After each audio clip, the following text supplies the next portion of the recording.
tardes, hermanos. Que Dios le bendiga en esta hora. Bueno, hermano, lo prometido es deuda. Si usted vino hace un par de semanas atrás, producto de algunas cosas, tuvimos que cambiar algunos planes o algunas cosas con respecto a lo que venía enseñando. Estuve hablando acerca de escatología, ¿se acuerda? Estuvimos hablando de escatología, de lo que va a suceder en el tiempo de la tribulación, producto de un video donde se me preguntaba a mí cuál es la posición de nosotros. Una de las cosas que me he dado cuenta yo con los años, o en el ministerio que llevo sirviendo al Señor, es que increíblemente muchos cristianos como nosotros, desconocen un poco de escatología, e inclusive cuando uno le pregunta en cuál es su posición escatológica en algún evento futuro, hay muchas personas que no saben realmente qué es lo que son. Y hay mucha gente que dice, pero es que no es importante, pastor, total, las cosas del futuro no son tan importantes, ¿por qué? Pero dése cuenta, ¿cuál es el único libro con promesa en toda la Biblia? Que tiene una promesa si la leemos. Apocalipsis. Y Apocalipsis es un libro totalmente escatológico. Entonces, cuando alguien a mí me dice, no es importante lo que va a suceder en el futuro, total, el Señor va a venir y eso es todo. Pero ojo, Dios mandó en especial dos libros muy preciosos, como es el libro de Daniel en el Antiguo Testamento y el libro de Apocalipsis en el Nuevo Testamento, para hablar solamente, adivine de qué, de escatología. Entonces, es necesario que nosotros, obviamente, comprendamos que para qué fueron escritos estos libros. Primeramente, el libro de Apocalipsis, ¿sabe para qué fue escrito? Es un libro de ánimo. Es un libro para animar a la gente que en aquel tiempo, sobre todo cuando se escribió, porque es uno de los últimos libros que se escribe, era para animar a todos esos hermanos que estaban siendo asesinados. Porque estaban muriendo, estaban siendo perseguidos y la forma de Dios a animar fue que Dios trajo esta revelación a Juan y vemos que él tuvo una visión de lo que iba a suceder y en realidad está simplemente dando esperanza a cada uno de nosotros. Y usted, por ejemplo, cuando yo le pregunto, ¿usted cuando se muera, dónde va a ir? Al cielo. ¿Y por qué? ¿De dónde sacó esa idea? Porque vemos justamente que en el libro de Apocalipsis lo menciona. Cuando usted dice, no, va a venir una tribulación, ¿cómo sabe que va a haber una tribulación? Porque el libro de Apocalipsis lo enseñaba. Y así sucesivamente, el libro de Apocalipsis es un libro para aprender y cada uno de nosotros, aunque también podemos saber por los años también que hemos ido avanzando, que hay muchas posiciones, algunas posiciones han ido derrumbando a medida que se ha ido conociendo la Escritura, porque ojo, el conocimiento del Evangelio es progresivo. ¿Qué quiere decir que el Evangelio es progresivo?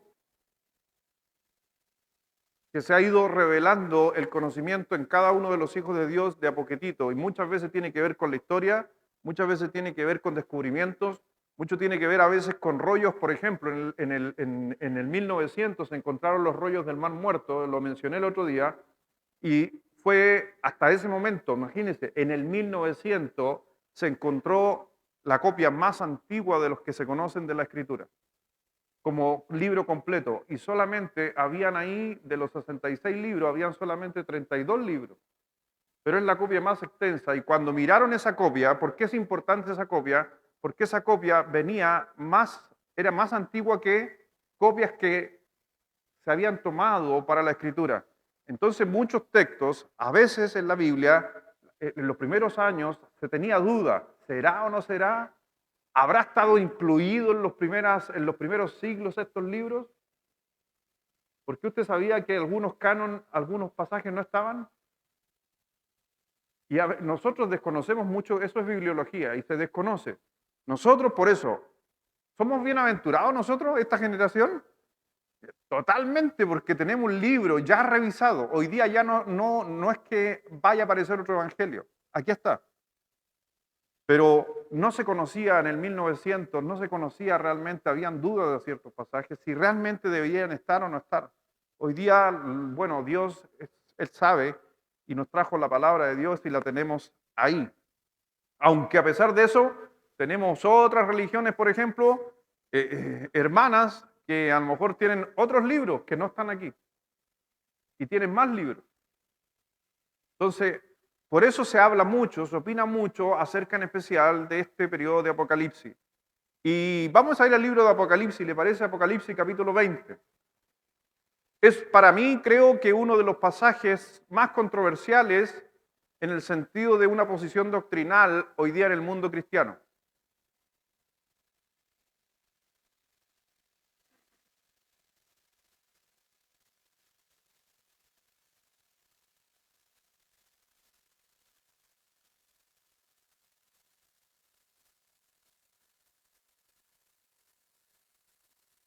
En Apocalipsis capítulo 20, y como hoy día vamos a hablar del milenio, ¿cuántas teologías hay del milenio? ¿O posiciones doctrinales del milenio hay? Tres. ¿Quién dijo tres? Bien, bien, bien, tres. Ya. ¿Y cuáles son estas tres posiciones del milenio? Amilenialista, amilenialista, postmilenista y pre. ¿Usted cuál es?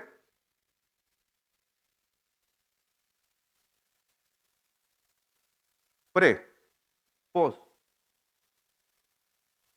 pre. Wilson, ¿qué eres tú? Pre. Mario, post. Hermana Mirna. Bien, gracias. De las tres posiciones doctrinales, ¿cuál es usted como bautista?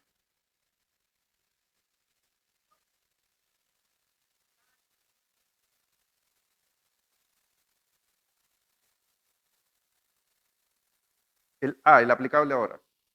Lo voy a enseñar, por eso muchas veces, muchos cristianos, y por ahí me decía, alguien basta, como dijo, pero ¿y qué es lo que es eso? Y listo, y lo explicamos.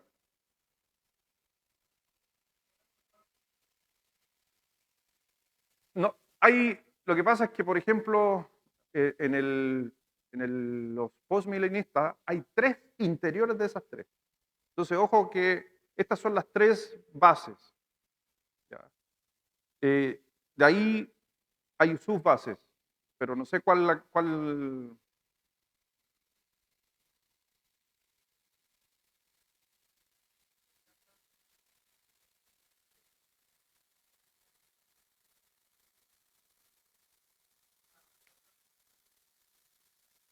Esa lo he escuchado, pero dentro de la teología, lo que pasa es que dentro de la teología hay cosas que cuando no tienen un sustento teológico, porque las tres tienen sustento teológico, cuando algo ya tiene sustento teológico, simplemente no entra dentro de las doctrinas estudiadas. Entonces, pues, si es nueva, posiblemente todavía no se agrega, porque hay que tener una posición mucho más profunda, pero estas son las tres más comunes de la historia. Por ejemplo, Martín Lutero, ¿han escuchado hablar de Martín Lutero? En la Reforma. ¿Y qué es lo que era él? Sí, pero ¿qué creía él en cuanto a la escatología del milenio? ¿Qué cree MacArthur? Que mucha gente lee y escucha a MacArthur. ¿Por qué cree MacArthur? ¿Qué cree eh, Irineo de León?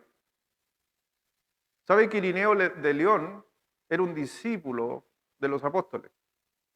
Y él creó y sacó sus conclusiones y él creía que el milenio, él creía que el milenio había comenzado con Cristo. Y estoy hablando que era un discípulo de los apóstoles directos. Hasta los discípulos de los apóstoles directos se equivocaron. Y lo entiendo. ¿Por qué? Porque el Evangelio recién se estaba formando. Recién se estaban estableciendo las cartas. Vamos al libro Apocalipsis y vamos a responder esa pregunta a la hermana Mirna el día miércoles si hay visitas con nosotros. ¿Los miércoles qué hacemos? Estudiamos. ¿Se puede preguntar más el miércoles? Sí, se puede preguntar y dar su opinión por ahí, siempre y cuando no nos salgamos del tema. Dice Apocalipsis capítulo 20, como les decía, ¿por qué es un pasaje controversial? Porque es un pasaje controversial que lo volvió controversial Scofield con mayor fuerza para el mundo cristiano. Porque Scofield clasificó la era cristiana. ¿Han escuchado hablar de Scofield? ¿Ya?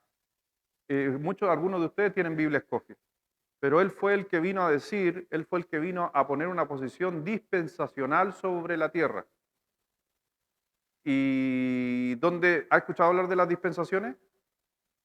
¿Ha escuchado hablar? Si ha estudiado, no sé si ha estudiado, pero hay dispensaciones. Hoy día, ¿en qué periodo estamos? Pero ustedes responden en base a esa dispensación, porque Scofield dice que estamos en la dispensación de la gracia. Pero usted responde automáticamente, la gracia. ¿Pero por qué respondió? Porque escuchó algún día de una u otra manera la filosofía de Scofield de que estamos en la periodo de gracia. Yo lo creo, pero Scofield fue el que trajo. ¿Y quién trajo que había un reino milenio? O sea, otro periodo en la tierra de milenio, Scofield, y ahí empezó el conflicto. Por eso, pero la Biblia habla sola, amén. La Biblia tiene que responder más allá de los pensamientos de cada uno de ellos. Pero dice aquí en el libro de Apocalipsis capítulo 20, versículo 1, dice, vi a un ángel que descendía del cielo, con la llave del abismo y una gran cadena en la mano, y prendió al dragón, la serpiente antigua, que es el diablo y Satanás. Ojo, ahí están los 4 nombres mencionados en la Biblia del diablo o de Satanás, del dragón, están todos ahí, los 4. Y lo ató por 1000 años, y lo arrojó al abismo, y lo encerró y puso su sello sobre él para que no engañase más a las naciones, hasta que fuesen cumplidos, ¿cuánto? 1000 años. Y después de esto debe ser desatado por un poco de tiempo. Y vi tronos, y se sentaron sobre ellos los que recibieron la facultad de juzgar. ¿Quiénes son ellos? ¿Quiénes son los que están con Dios y van a juzgar? La dejo ahí nomás, porque ahí se menciona un grupo. Después dice, y vi las almas de los decapitados por causa del testimonio de Jesús y por la palabra de Dios. Este es otro grupo. Los que no habían adorado a la bestia ni a su imagen y que no recibieron la marca en su frente ni en sus manos. ¿Es otro grupo? Pregunta. Y vivieron y reinaron con Cristo 1000 años. Pero los otros muertos, otro grupo, no volvieron a vivir hasta que se cumplieron 1000 años. Y esta es la primera resurrección. Bienaventurado y santo el que tiene parte en la primera resurrección. La segunda muerte no tiene potestad sobre estos, sino que serán sacerdotes de Dios y de Cristo y reinarán con él. ¿Y quiénes son estos?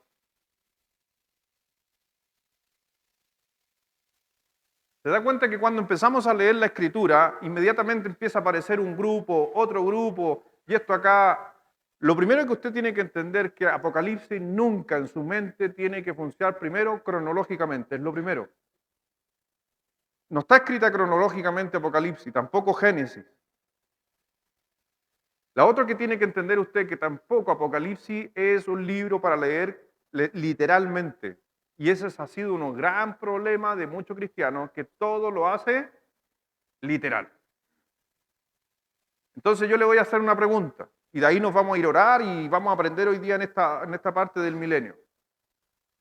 Dice que estaba Satanás, y eso a mí me llama la atención desde muy joven. Cuando empecé a estudiar escatología, me llamó mucho la atención, que dice que vino un ángel con una cadena en su mano y ató a Satanás. Es interesante porque se habla de que es un ángel. ¿Y quién es ese ángel? Un ángel. ¿Hay un ángel tan poderoso que como si nada amarra a Satanás? Porque otros ángeles, como Gabriel, ¿qué hizo con Satanás? Pelearon. Y peleaban entre sí. Y no se podían ganarle el uno al otro. Pero este que llega viene, lo amarra y lo encierra. Ese ángel no se menciona mucho en la Biblia, pero siempre me ha llamado la atención. Ahí está. Pero usted se imagina que va a venir un ángel con una cadena y le va a poner unas cadenas a Satanás y lo va a mandar a un hoyo y ahí lo va a tener por 1000 años.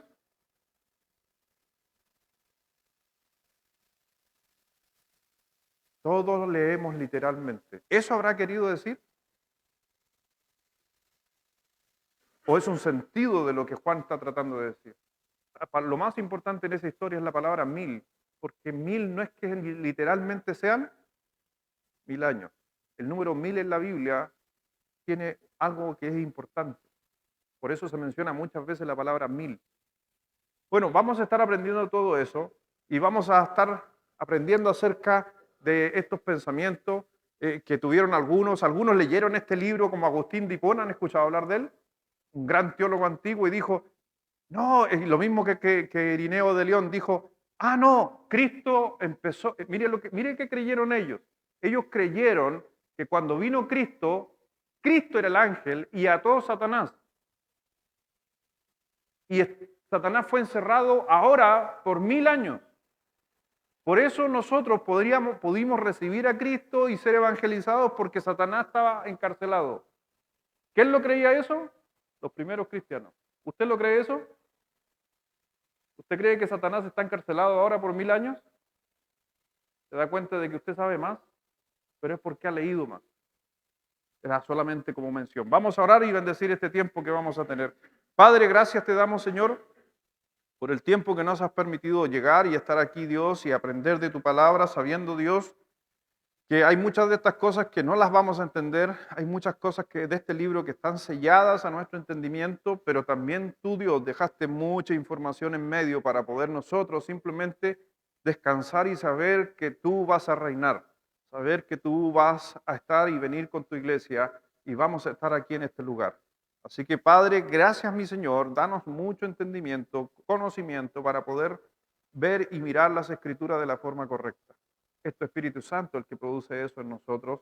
Que así sea, mi Señor. Bendice a cada uno de mis hermanos, los que están también en casa en este momento, mirando las transmisiones de igual manera.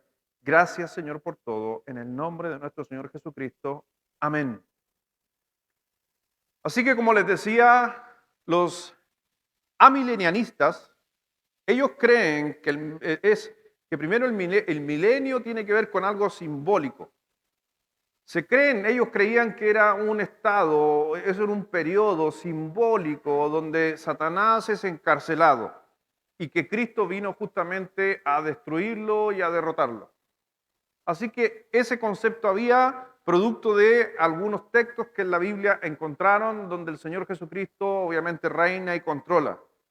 En el Antiguo Testamento, en los tiempos antiguos, el pueblo judío, ojo, que mucho del pueblo judío adivina qué cree.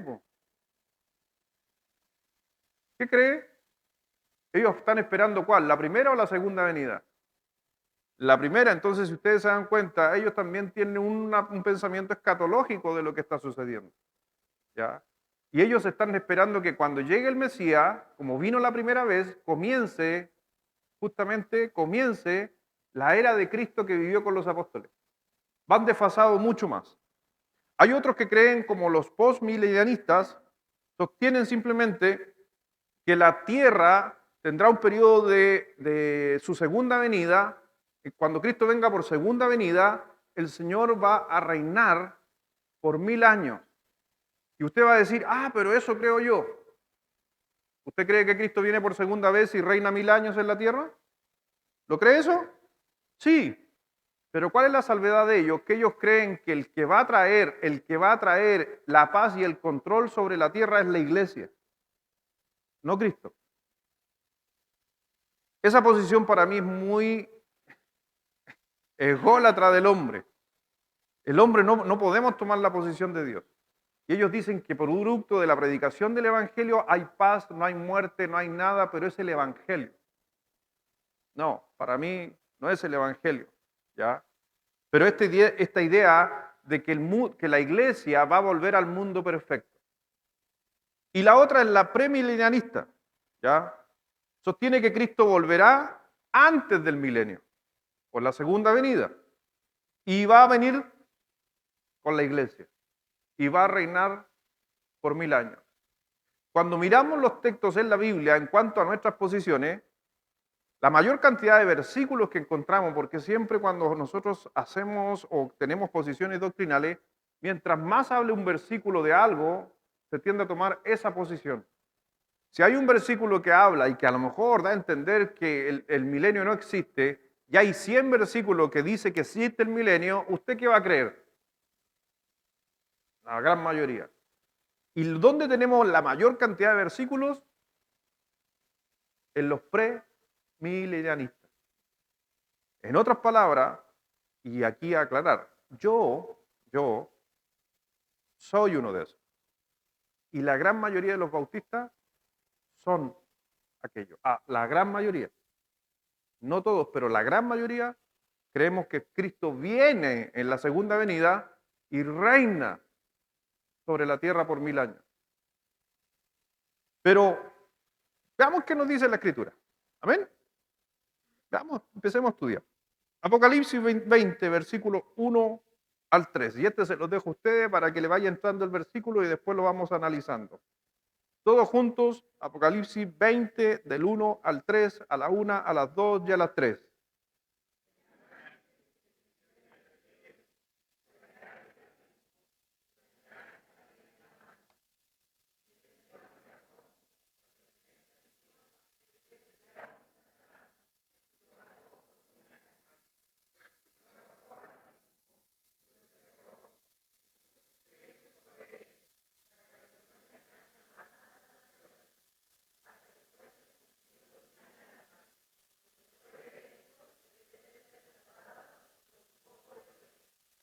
Si ustedes se dan cuenta, para ponernos en una posición cronológica, acuérdense que en el capítulo 19, versículo 20, ¿qué sucede en ese versículo? Capítulo 19, versículo 20, que el anticristo y el falso profeta, ¿qué pasa?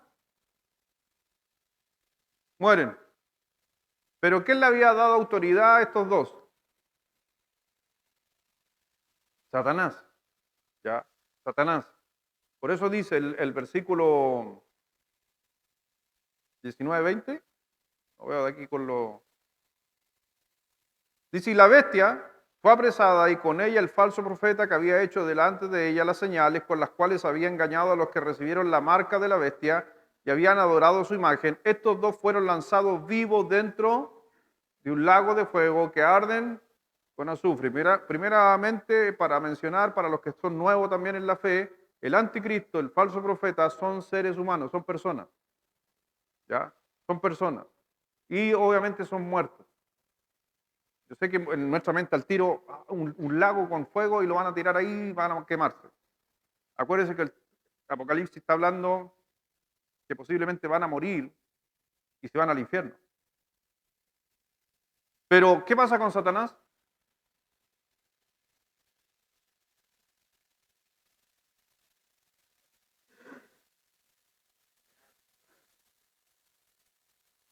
Yo estoy en un grupo de WhatsApp de ciegos. Y ahí se mandan versículos o textos de la Biblia, audio. Me hizo acordar a los hermanos ciegos ahí. Somos dos nomás que vemos en el grupo. En serio, no estoy bromeando, y somos como 20. Y me invitaron un día que si yo podía reflexionar con ellos y ahí estoy. Ya. Y adivine que no se escribe. A veces no se escribe. Yo escribo, pero ellos tienen la posibilidad de todo en audio. La cantidad de mensajes. ¿Dónde está Satanás ahí? No se menciona. Entonces, ¿qué quedó con Satanás? Toman al falso profeta, toman al anticristo, lo asesinan y Satanás arranca, se echa el pollo. Hasta que, capítulo 20, el ángel viene y lo toma preso. Para que entienda lo que está sucediendo.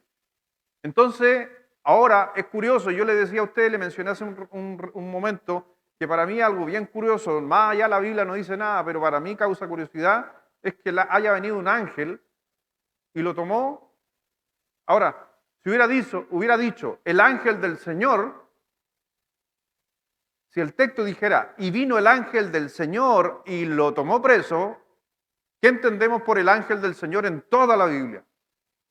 Cristo, pero no dice que es el ángel del Señor. Porque después lo vemos descender, lo vemos a Cristo viniendo.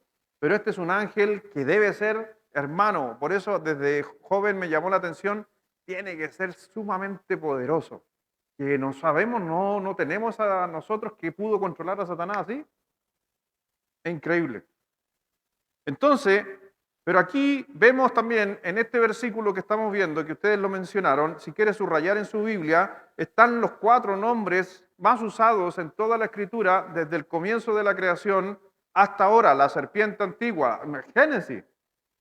En Génesis capítulo 3 se menciona a Satanás y se le menciona como serpiente. Aparece ahora en Apocalipsis, se le aparece como el dragón. Son los 4 títulos, porque son títulos designados justamente a Satanás el maligno, ¿ya? Versus Génesis 3:1, donde se menciona a él como la serpiente antigua. Así que vemos aquí que el Señor tiene que descender. Cristo desciende con su iglesia y tiene que establecer su reino. Pero se acuerdan, no lo vamos a leer, pero para hacérselo mención, cuando el Señor Jesucristo estuvo aquí en la tierra, había una persona que estaba endemoniada, ¿se acuerdan? Y, y él habló con los discípulos, estoy parafraseando el texto, habló con los discípulos y les dio un consejo. Les dijo, antes de poder trabajar en una persona, lo primero que usted tiene que hacer es atar al demonio, para después luego trabajar en la persona. Cuando usted ve que eso es lo que Cristo estaba enseñando a sus discípulos, de atar, por eso en muchas iglesias que son especiales, andan atando y desatando. Te ato en el nombre del Señor. ¿Ha escuchado eso, no? Te ato en el nombre de Cristo. Pero están hablando, están ocupando ese término. Ese mismo término se vuelve a ocupar con Satanás. Es una forma de decir que tiene que haber alguien que tome control en el nombre de Cristo de la situación. Porque eso de andar atando y desatando, sinceramente, hermano, déjeme decirle que no vemos en toda la escritura los apóstoles atando y desatando. Solamente que el Señor ocupó esa forma simbólica de decir las cosas. Así que vemos aquí que obviamente viene un ángel, lo toma, lo encierra. ¿Satanás hoy en día está atado? Si usted fuera amilenialista, usted diría sí, pero no. Para mí no está atado, está suelto. Y está alrededor del mundo, acusando a los cristianos delante de Dios. Pero algunos creen eso. Isaías, capítulo 5, versículo 20. Que solamente pongo ese versículo porque alguien a mí me dice, si alguien me dice a mí, o si alguien le dice a usted, pastor, no, si Satanás está atado, yo creo que a Satanás ya fue atado. No. ¿Hay maldad hoy día? ¿Hay maldad? Y ese para mí es simplemente una demostración de que Satanás está presente. Porque va a haber un periodo donde no va a haber maldad en la tierra. ¿Cuándo va a ser eso? En el milenio. ¿Y dónde está Satanás? Atado. ¿Qué dice Isaías 5, versículo 20? Todos juntos, a la 1, a las 2 y a las 3.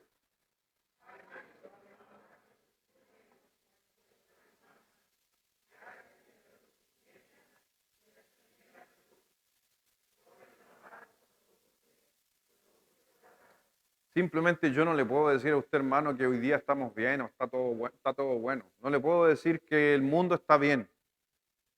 Y si lo hiciera, ¿qué me está diciendo Isaías? Ojo, no le estés diciendo que no, si está todo bajo control, no hay problema. Ese pensamiento, que es uno de los menos seguidos, pero en algunos lugares lo creen. Versículo 4 de Apocalipsis 20.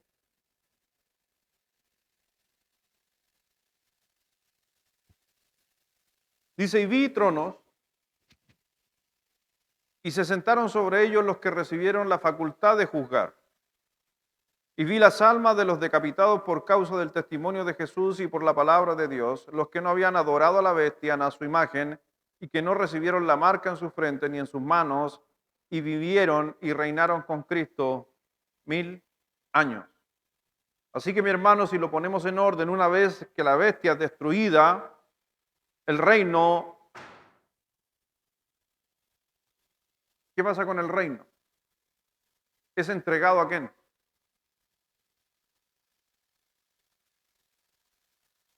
Cristo viene. Métanse en su cabeza esto. Cristo viene, ¿cierto? ¿Estamos de acuerdo? Pero no es Cristo el que encarcela a Satanás. Es un ángel. El ángel toma preso a Satanás, lo encarcela y ¿qué hace? Ahí está. Piense usted un rey cuando iba a establecer un lugar. El rey, está hablando de historia, el rey iba a las batallas. Yo sé que en las películas muestran que el rey va adelante, ¿cierto? No, pues si para eso habían los mejores guerreros del mundo iban adelante. Y una vez que el mejor guerrero eliminaba al resto, le venían y decían al rey, tome, ahí está, ahí están las cabezas, ganó. Pero no iba el rey adelante, eso es un poco de ficción. ¿Por qué? ¿Qué pasa si se muere el rey en la batalla? Se pierde, es la prioridad. Entonces viene el ángel, toma preso a Satanás, lo encarcela y deja, entre comillas, no lo dice, pero para que usted lo entienda, en orden cronológico.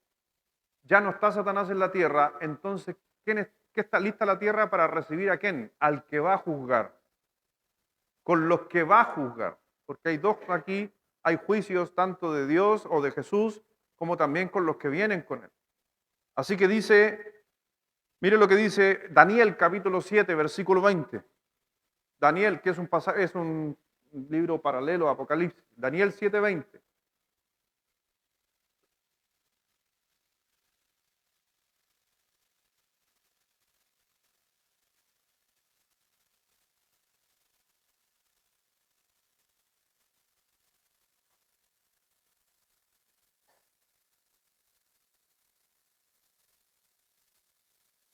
¿Estamos todos ahí? Daniel capítulo 7, versículo, disculpe, 22. El 22 mejor. Y usted va a ver ahí que aparece el anciano. ¿Quién es el anciano? ¿Está conmigo ahí o no? Para los que les gusta rayar la Biblia, podríamos estudiar el pasaje, pero estamos viendo Apocalipsis. ¿Quién es el anciano? Jesús. ¿Ya? Jesucristo. Acuérdense que está haciendo una profecía Daniel de lo que estamos hablando en Apocalipsis. Apocalipsis capítulo 7, versículo 20 es un pasaje paralelo al que acaba de leer usted en Apocalipsis. ¿Ya? Hasta que, ¿estamos ahí 7:22, Martina? Dice, hasta que vino el anciano de días y se dio el juicio a los santos del Altísimo. Y llegó el tiempo y los santos recibieron, ¿qué cosa? ¿Cuál reino? Milenial. ¿Ya? Entonces, Cristo viene y Cristo recibe el reino, para que se meta en su cabeza en el orden cronológico. No que Cristo, porque muchos piensan que Cristo sí viene con su espada, pero ojo, dice que con su espada, de su boca sale una espada aguda, se refiere a la palabra de Dios. No es que va a venir con una espada porque está hablando de la palabra de Dios. Solamente como dice la creación, y Dios dijo y la tierra se hizo, y Dios dice mueren y mueren, no es que ande con una espada.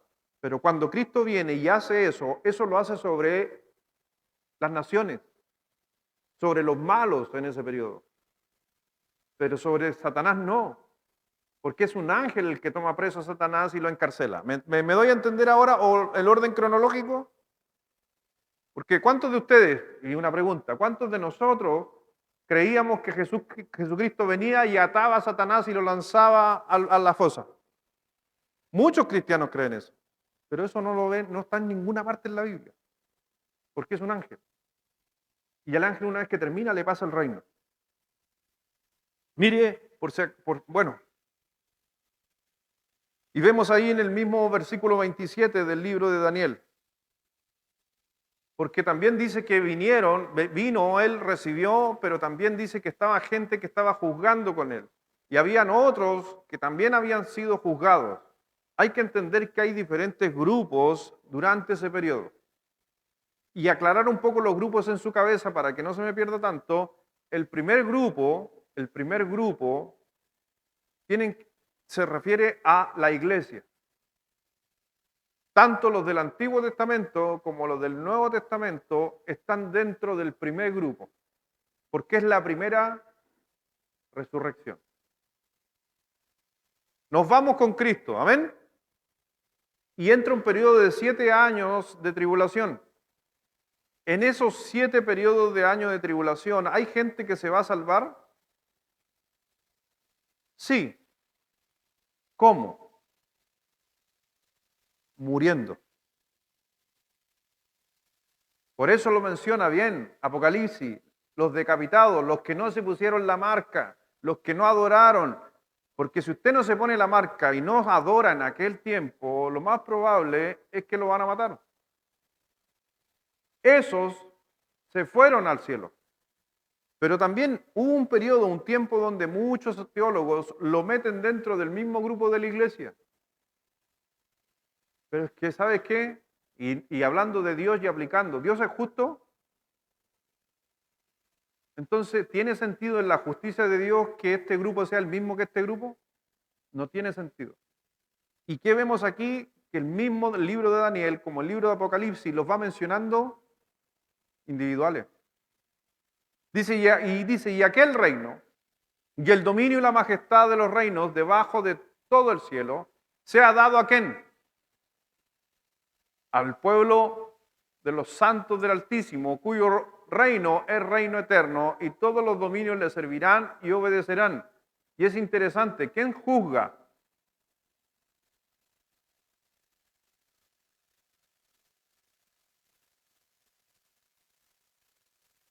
¿Qué dice? Bueno, leíamos el pasaje recién, en el versículo 22.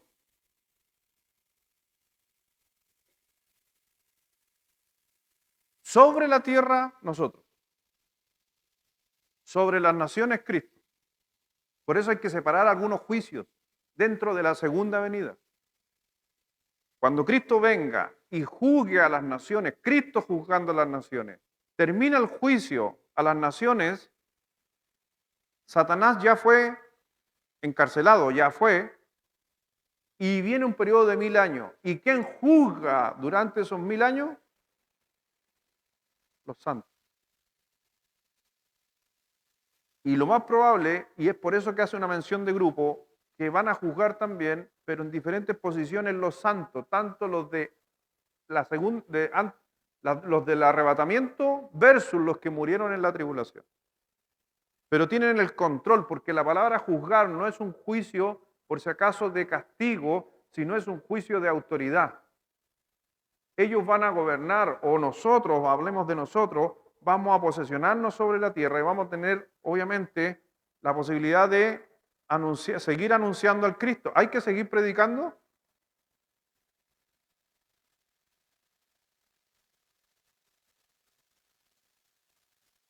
Sí, pero dice que en 1000 años nadie va a morir y la tierra había perdido un tercio de la población y nuevamente se va a multiplicar. Y esa gente que nazca, ¿qué necesita? Necesita creer en el Mesías. Sí, pero el árbol de la vida no da salvación. Eso es una gran diferencia. El árbol de la vida no te da vida eterna, el árbol de la vida te da vida para que no mueras por 1000 años, porque después nuevamente es quitado al final de los 1000 años. En el periodo de los 1000 años, y es necesario que suceda, porque es todo lo contrario, lo que sucede en el libro de Apocalipsis en el milenio, es todo lo contrario a lo que sucedió cuando el pueblo de Israel entró al Jordán. Es interesante, hay que mirar un poco en ese sentido la escritura. Hablemos de cuando el pueblo entró a la tierra prometida. ¿Quiénes entraron a la tierra prometida? ¿Los jóvenes o los que vieron o los que no vieron? Los que no vieron. Porque Dios se molestó con los que habían visto y no creyeron. Entonces dijo, y ustedes que no vieron y creyeron van a pasar. En el reino milenio, Satanás dice que convence nuevamente a un grupo de gente de ese milenio. ¿A quién va a convencer? ¿A los que vieron o a los que no vieron? ¿A los que vieron o a los que no vieron? A los que no vieron, porque aquí se da al revés. Y Él convence a toda esa generación que no vio venir a Cristo, porque son 1000 años. Y si yo nací, por ejemplo, dentro de los 1000 años, yo haya nacido en el año 800 de los 1000 años, yo supe lo que sucedió en el Monte Sión cuando Cristo bajó con la iglesia. Y para que usted entienda que a veces cuesta un poco esta escatología pensarla, para que yo, que nací 800 años del milenio, sea engañado, lo más probable es que en ese milenio no sea algo tan diferente a lo que vemos. No sé si me doy a entender lo que estoy tratando de plantear, ¿no? ¿Me doy a entender con lo que acabo de decir o no? ¿No? Que si, póngase usted los egipcios, cuando ellos construyen, ponen sus marcas y todo, y sabemos la historia, lo que pasó, y todo es grande y todo, ¿cierto? Pero nosotros no estuvimos ahí, pero creemos por lo que está escrito ahí. Pero es interesante, ¿sabía usted que el pueblo de Egipto no escribe ninguna derrota en ningún muro? Eran tan ególatras, que nunca van a poner que perdieron. Entonces, ¿por qué le digo esto? ¿Van a poner en un muro que casi murieron por escasez de alimentos? No, pues. Entonces, ¿por qué no está la historia de José en los muros de los egipcios? Porque los egipcios no escriben ninguna derrota ni muerte, no existe el día de hoy. Pero lo que estoy tratando de decir con eso es que nosotros creemos en eso, pero no lo vimos. Entonces, nosotros podríamos ser convencidos producto de lo que no vimos, fácilmente. Y hoy día basta con un video de YouTube y usted lo cree porque no lo ha visto. ¿Cierto? Los terraplanistas, ¿amén? Y ocupan la misma teoría para decir, pero usted tampoco lo ha visto. En los tiempos del milenio se invierte. Los que vieron, si usted no muere, a usted se le olvidaría, si usted no muere en el milenio, ¿a usted se le olvidaría que Cristo descendió y conquistó la tierra? Usted no muere, no está ni siquiera en la historia. Usted lo vio. ¿Se lo olvida?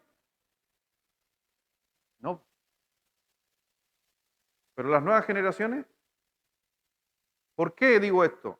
Porque el Señor Jesucristo anda por ahí por las calles haciendo milagros.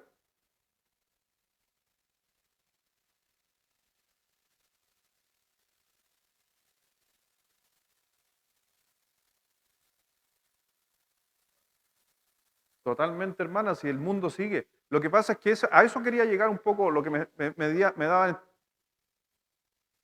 Sí, Cristo está en la tierra, pero Cristo no se mueve de Sión. Cristo está en Jerusalén, está en el monte de Sión y no sale de Sión.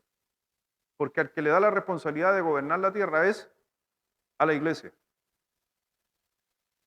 Y cuando hablamos de gobernar la tierra, hay que entender muchas veces que eso es lo que nosotros tenemos que ir cambiando en nuestra posición. Usted cree que, no sé, es lo que a lo mejor muchos piensan, que cuando yo vuelva con Cristo, vengan las nubes y todo, ¿ha pensado usted que cuando vuelva en 1000 años más, usted a lo mejor va a tener que andar caminando sobre la tierra? ¿Como ahora? Y si quiere ir a un lugar, usted no va a decir, ya, en un 2x3, teletranspórtame. No. ¿Por qué? Porque por eso le estoy diciendo, la humanidad durante los 1000 años sigue viendo lo mismo que estamos viendo. La diferencia es que no hay maldad. Pero usted anda con alita. Porque si yo viera a alguien con ala durante el reino milenio, yo digo, esto fue verdad. Eso es lo que quise decir recién. Me doy a entender, si viera tantas señales, viera tantas cosas de lo que sucedió con la venida de Cristo, cualquier persona diría, mira, sí es verdad, este es el de los que estuvo peleando allá, mira, este es el guerrero que estuvo peleando contra... ¿Me entiende o no? Eso es lo que quería decir. Pero no, pues, pasamos inadvertidos dentro del milenio. ¿Por qué Satanás nuevamente logra convencer un montón de gente? Porque no creen, porque no han visto. Y hay que entenderlo por qué. Porque nosotros estamos completos.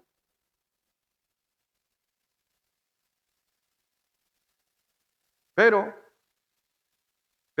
¿en el milenio estamos completitos o todavía falta algo?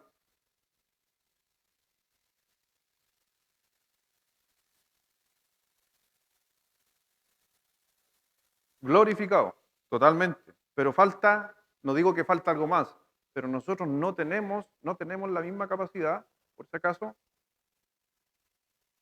por algo. Cuando Cristo vuelve, ¿cierto?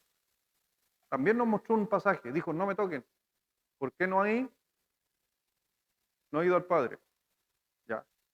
¿Y nosotros hemos ido al Padre o donde a Cristo? No, cuando nosotros vamos en el arrebatamiento, ¿cierto? Y fuimos llevados al cielo, ¿a dónde vamos? ¿Vamos al Padre? ¿Ausentes del cuerpo? Presente en Cristo, no en el Padre. Porque ¿dónde habita el Padre? ¿Dónde habita el Padre? En el cielo. Y cuando nosotros logramos, por eso lo digo, no nos quiero confundir, pero hay que entender que sí vamos a ser glorificados en el aire, pero todavía se podría decir, hay un teólogo que dice, eh, ¿cómo dice el teólogo? Dice, somos cuerpos espirituales, dice. Pero todavía, ¿por qué? Porque cuando nosotros habitemos, ¿dónde? ¿Dónde vamos a habitar los cristianos? ¿Cuál va a ser nuestra habitación? No, no en el cielo, ya por hermanos, al final de Apocalipsis. Después del milenio, ¿qué desciende del cielo? Bien, desciende la nueva Jerusalén. ¿Por qué en el milenio está la nueva Jerusalén? No está la nueva Jerusalén. Entonces, ¿quién vive en la nueva Jerusalén? ¿Quién va a vivir en la nueva Jerusalén? Los santos, la iglesia. ¿Y en la tierra quién va a vivir?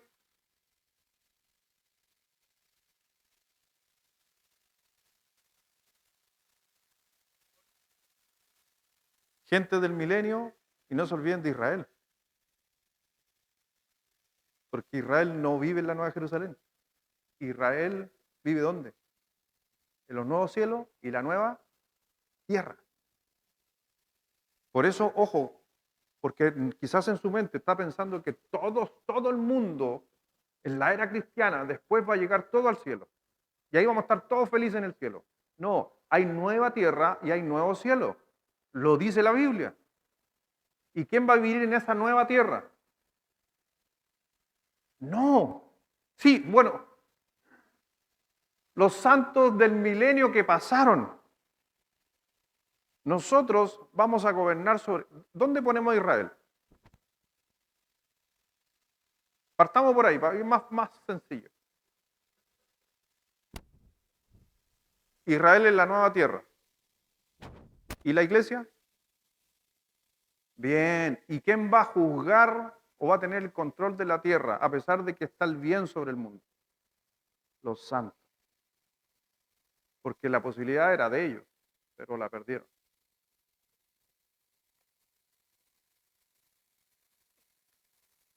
Sigue lo mismo. Porque la nueva Jerusalén y la nueva tierra no proceden, vienen posterior al milenio, no antes. La nueva Jerusalén no aparece hasta después del milenio y los nuevos cielos y la nueva tierra aparece después del milenio, después del juicio del trono blanco, donde es la segunda resurrección. ¿Cuál es la primera resurrección? La del arrebatamiento. ¿Y cuál es la segunda resurrección? La del trono blanco. La primera resurrección, ¿para quién es? Para los salvos. ¿Y la segunda resurrección? Para los inconversos.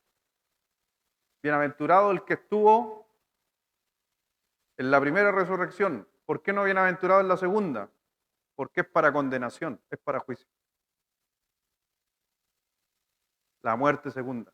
Entonces está entendiendo de que es ahí donde muchas veces nos confundimos porque pensamos nosotros que todo el ser humano, judío y todo el que crea en Cristo va a estar en el mismo lugar. No. Para eso está la Nueva Jerusalén y la cual justamente ilumina. No hay necesidad de luz de día y de noche porque la gloria de Dios ilumina la tierra. ¿Y qué refleja la tierra? La nueva Jerusalén. Entonces, hay que posicionarse muchas veces en ese sentido de que nosotros, por si acaso, es responsabilidad de que nosotros vamos a tener el control, entre comillas, o el juzgar la tierra. Versículo 5, volvamos al texto. Apocalipsis 5, versículo del 5 al 6, de Apocalipsis 20. Apocalipsis 20, del 5 al 6.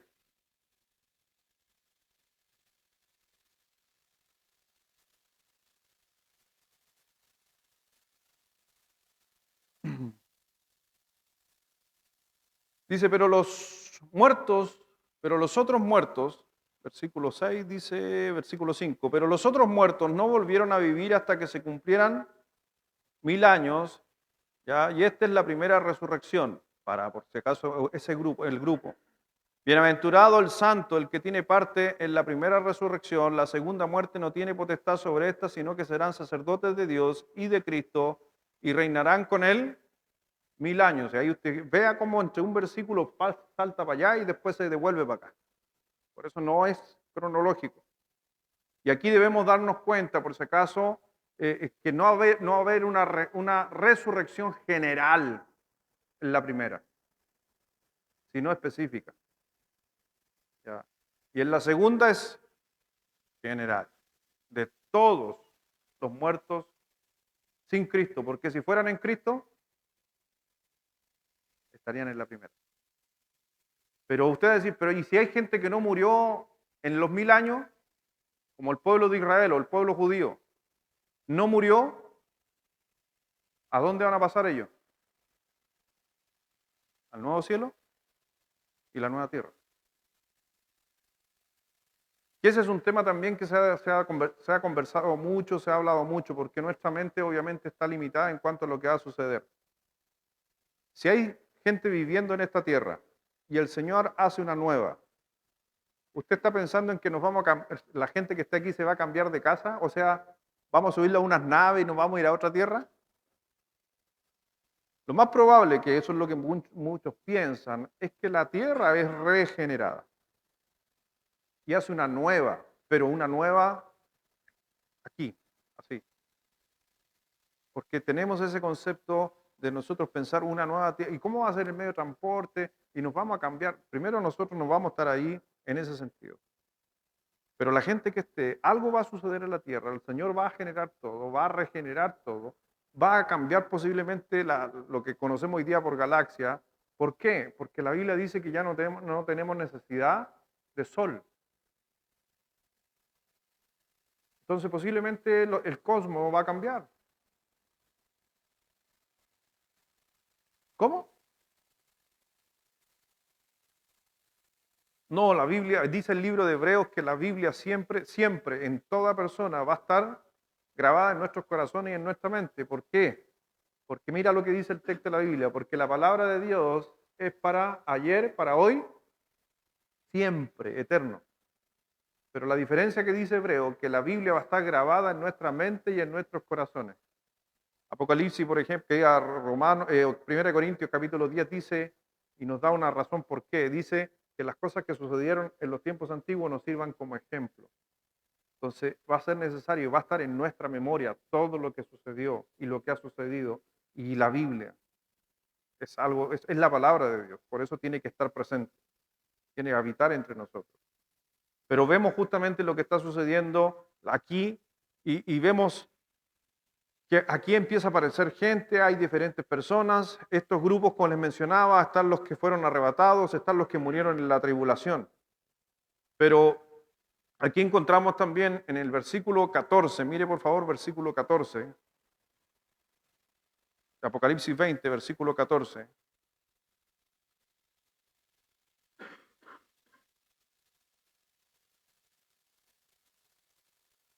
Y aquí estamos yendo al final.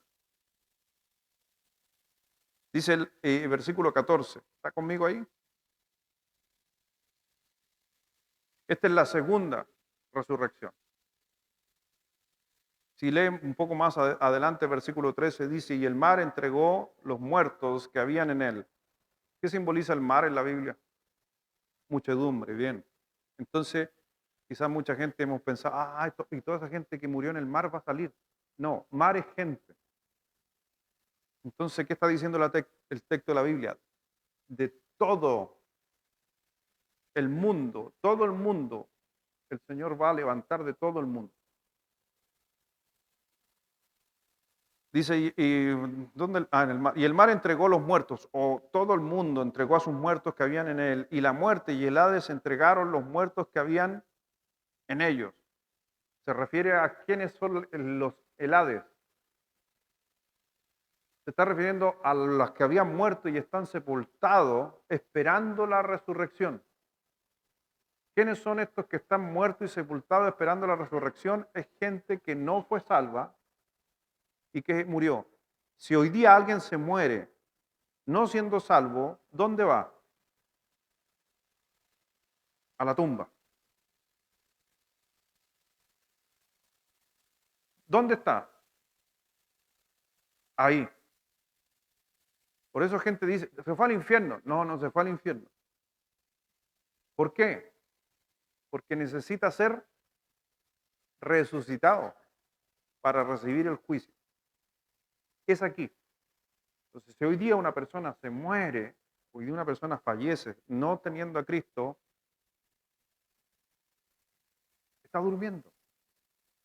Por eso la Biblia ocupa el término dormir para ambas posiciones, tanto para un creyente como un inconverso. Por eso también, ojo con esto, que de repente algunos creyentes han inventado, producto de la tradición, de que cuando una persona se muere, lo digo o no lo digo para no herir sentimientos, pero hay que decirlo. Cuando dice la gente, se murió, ya está feliz. No, si no conoce la felicidad. La felicidad la va a conocer en la resurrección. ¿Cuál es el término que Jesucristo ocupó para su amigo Lázaro? Vamos a Juan 10.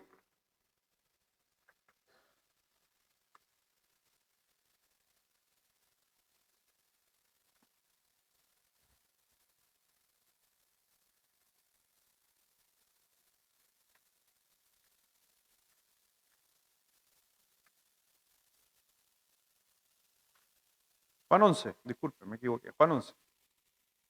Juan capítulo 11.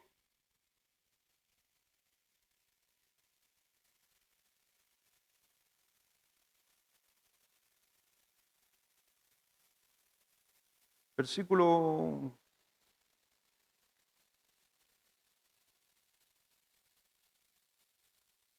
11. 11. Acuérdense que estaba enfermo Lázaro, lo mandaron a buscar a Jesús y Jesús se quedó 2 días más allá de donde lo habían mandado a buscar. Voy a ir después. Sucede en el versículo 11 esto. Dicho esto, les dijo después, nuestro amigo Lázaro, ¿qué dice? Duerme, ¿más voy a qué? ¿Logra entender usted que ahí está, en cierta manera, hablando de la resurrección? ¿Por qué iba a hacer con Lázaro en un ratito después? ¿Y qué estaba haciendo Lázaro o cómo Jesús llamó acerca de la muerte? Durmiendo. Entonces hoy día una persona que murió siendo cristiana, ¿qué está haciendo? Pero en el cielo, pero durmiendo. No anda saltando de nube en nube. No fue a ver al tío y está conversando con el tío que antes iba a otra iglesia y la están pasando re bien allá con mi abuelita y mi tía y están conversando y nos están esperando para que nosotros cuando vamos, mentira. Eso no tiene sustento bíblico.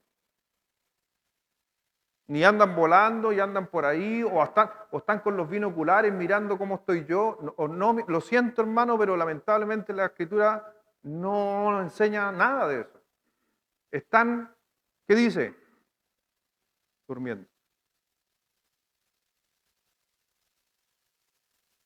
Versículo 12. Dijeron entonces sus discípulos, Señor, mire qué ingenuo. Hasta los discípulos eran tan ingenuos. Dijeron, Señor, si duerme sanará. Pero Jesús decía esto de qué cosa? De la muerte de Lázaro. Y ellos pensaron que hablaba de qué cosa? Entonces Jesús les dijo claramente, Lázaro ha muerto. Pero ¿cómo llamó el Señor Jesucristo a Lázaro cuando ya había muerto en un comienzo? Durmiendo. Ausente del cuerpo, presente en el Señor. Nos vamos a la presencia de Dios a dormir. Y el alma y el espíritu está durmiendo. ¿Cuál es la diferencia con los testigos de Jehová? De lo que ellos creen versus lo que nosotros creemos. ¿Ellos hablan del dormir? Sí, pero ¿cuál es la diferencia? Pero hablando del dormir. No, que ellos piensan que están durmiendo en la tumba, bajo tierra. Nosotros creemos que estamos durmiendo en Cristo, en su presencia. Por eso necesitamos resurrección del cuerpo. Ya. De repente no me gusta tocar estos temas de esta manera así, porque estamos estudiando. Porque yo sé, se hieren sentimientos a veces, yo pensaba en mi tío, mi tía, mi abuelito. Pero, mi hermano, ese fue un tema, bueno, me lo han preguntado muchas veces en cuanto a si un cristiano se debe cremar o no se debe cremar. Eh, Me acuerdo, sí, ya estamos en la hora por si acaso. Te voy a responder aprovechando que están aquí. En el Antiguo Testamento Dios prohibió la cremación. Ya. Dios prohibió la cremación en el Antiguo Testamento, pero por una razón religiosa de ejemplo. Porque las otras naciones paganas creían que quemando a la persona el humo y el fuego los llevaba donde sus dioses. Entonces Dios dijo, no, pues, ustedes tienen que creer que yo los voy a levantar de los muertos. Entonces, no, a la tumba. Porque algún día yo, con voz de mando, con trompeta de Dios, los voy a sacar de la tumba. Entonces, Él prohibió al pueblo de Israel para que no fuera igual que los otros pueblos. Era para marcar una posición teológica. Y aquí viene la respuesta. En nuestro país, nosotros creemos que el humo y el fuego en los hornos, en la incineración, bueno, sí. ¿Creemos nosotros, el mundo, el chileno, el latino, cree que el humo del horno lo lleva a la presencia de Dios? No, entonces no tenemos esa posición. Pero, si yo estuviera viviendo en la India, si usted como salvo, como cristiano, usted viviera en la India, ¿sabe que usted debería cuidar y preocuparse? Que no lo creme, porque usted es ejemplo. O si tu familia fuera hindú, o tuvieras pariente hindú, yo como testimonio no lo haría, pero no tiene nada que ver con una posición bíblica de que no se pueda. ¿Me doy a entender? Por un tema de testimonio, por si acaso. Los indios ponían a sus muertos en el aire y no los enterraban, por ejemplo, en Estados Unidos. Nosotros, ¿por qué no lo hacemos? Porque la Biblia también nos dice que todo tiene un porqué. Va a salir de la tumba, hay que sepultarlo bajo tierra. Cristo fue sepultado bajo tierra. Tiene una connotación, pero no tiene nada que ver. Yo no voy a necesitar este cuerpo. ¿Ya? Si se crema, yo no lo voy a necesitar. Si me ahogo en el mar y los camarones que ustedes después se los comen en su casa, me comen y me hacen chupete, no interesa, por si acaso. Así que no hay problema con la cremación. En nuestra posición, en la que acabo de decir, el Señor nos va a dar cuerpos nuevos. Pero cuando vemos aquí, volviendo a la posición, entonces las personas que murieron aquí, podemos ver, estaban durmiendo. Por eso el Señor habla en Apocalipsis está hablando de que somos bienaventurados en la primera. En la segunda va a haber resurrección. ¿De quién? De esos que están durmiendo, pero son personas que no son salvas. Porque los salvos o resucitaron en la primera, y si no resucitaron en la primera, Si no resucitaron en la primera y estaban vivos, no me refiero, se convirtieron durante la tribulación y creyeron durante el milenio, esas personas van a seguir con vida y van a terminar siendo glorificadas, pero no, ellos no van a conocer en ese sentido la muerte, que es también un pasaje muy parecido a lo que sucede con Enoch. Porque la gente del milenio que creyó en el Mesías y no murió, ¿qué va a pasar con ellos? Siguen. ¿A dónde siguen? A los nuevos cielos y la nueva tierra.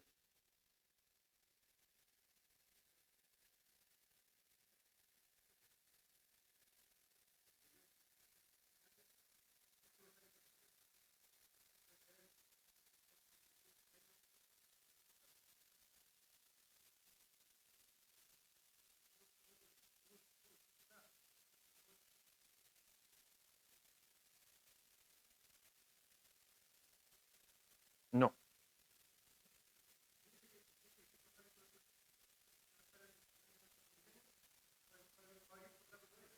Sí, va a vivir 1000 años.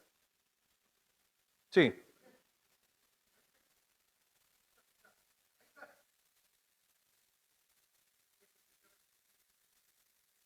Es que tú no lo ves, po. Las generaciones no lo ven. Cristo está. Y yo hago la pregunta, ¿Cristo está hoy día?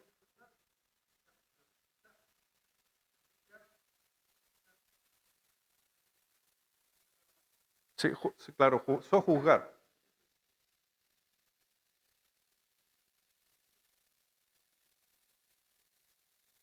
Pero ahí está dónde. Sí, pero tú has visto, es exactamente igual, po. Porque ojo, que nuestro concepto en nuestra mente, Cristo está en Jerusalén, pero no toda la gente va a Jerusalén. La Biblia no me habla mucho de cuál va a ser la posición de Cristo, porque dice que Cristo se sienta en su trono y manda a su pueblo. Lo que más se cree o lo que muchos creen es que el Señor Jesucristo se mete en su templo y vive en el templo y está en el templo y el resto del mundo no lo ve. Solo los que pudieron verlo cuando bajó en su segunda venida, solo esa generación. Y el resto se le va a enseñar que ahí está, pero ellos nunca lo van a ver. ¿Por qué? Porque ¿qué es lo que quiere Cristo? Que crean sin verlo. Pero estos que pasaron, creyeron también sin verlo. Por eso no se dejaron marcar, no estuvieron ahí. O el pueblo de Israel dijo, aquí viene el Mesías. Entonces, ese es el periodo muchas veces que a veces nosotros nos confundimos, donde mezclamos a toda la gente, lo echamos en un solo saco, pensamos que hay dos tipos, salvo e inconverso, pero hay gente de la tribulación. Hay gente que va a ser convencida de los 1000 años. Van a nacer más niños, decía la hermana, ¿van a nacer más niños durante el milenio? Sí, van a ver. Si no hay muerte, imagínense, no hay muerte, no hay maldad, no hay pensamiento feo. Y voy a hacer una pregunta aquí. El Señor restablece la tierra como en su originalidad, ¿cierto? ¿Sí o no? ¿Cuál fue el mandato de Dios a Adán y Eva? Multiplicarse. ¿Usted cree que en ese tiempo la gente va a decir, no, me voy a cuidar?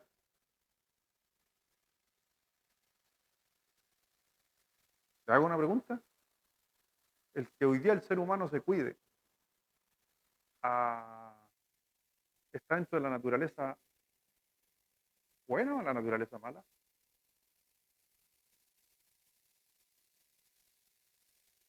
Por eso, ya, ¿no? Y el Señor los conoce, en ese era o la gente que participó en el Opus Dei, ellos hasta el día de hoy, algunos que son católicos radicales, que el Opus Dei después se volvió político, eso no me voy a hablar de ello, pero ellos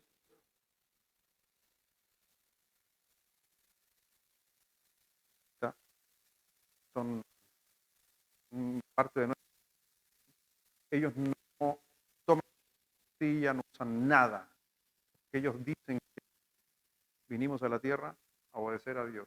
Y si el Señor da, es de la vida que da.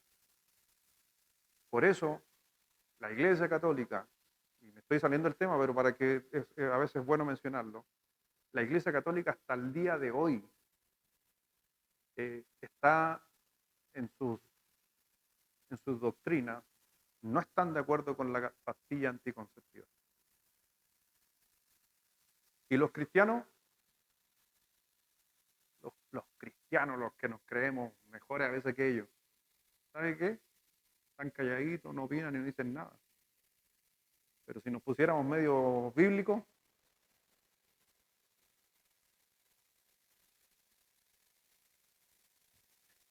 yo fui obediente. ¿Entiende por qué en el milenio va a haber mucha gente? En el milenio nadie se va a cuidar. En el milenio vuelve todo a un estado normal. ¿Ya? Pero usted no, por si acaso, porque eso es para los que están, los seres humanos, que están aquí en la tierra, nosotros no, porque ya nosotros, como decía Marcos, fuimos transformados. Y el Señor le preguntó a uno, ¿y vamos a casarlo en el cielo? No, seréis como los ángeles, no entrarán ni se darán en casamiento, no va a haber sexualidad después de el arrebatamiento. Pero los que están en la tierra, ellos sí. Vamos a orar. Padre, gracias Dios te damos, mi Señor, por permitirnos estudiar, poder comprender y saber que falta tanto, Dios, de poder conocer mucho más. Sabemos que tu palabra a veces es compleja y hasta el día de hoy inclusive, por eso muchos no se ponen de acuerdo en la teología. Pero mi Señor, a la final tenemos que mirar por qué fue escrito este libro, entender que esos hombres que estaban siendo muertos en la era cristiana y hoy día algunas personas en algunos países, poder cuando ellos ven y leen Apocalipsis y ven que un día el Señor los va a levantar y los va a resucitar, esa es la razón por qué ellos siguen todavía con ánimo de seguir creyendo y avanzando en Jesucristo. Danos a nosotros también esa misma mirada y mirar el libro de Apocalipsis más allá de lo que va a suceder, es que también nos anima a nosotros, que no interesa a veces lo que esté sucediendo, siempre, siempre en Cristo, algún día va a ser mejor. Bendice nuestras vidas, bendice a cada uno y acompáñanos durante esta noche en el nombre de nuestro Señor Jesucristo. Amén.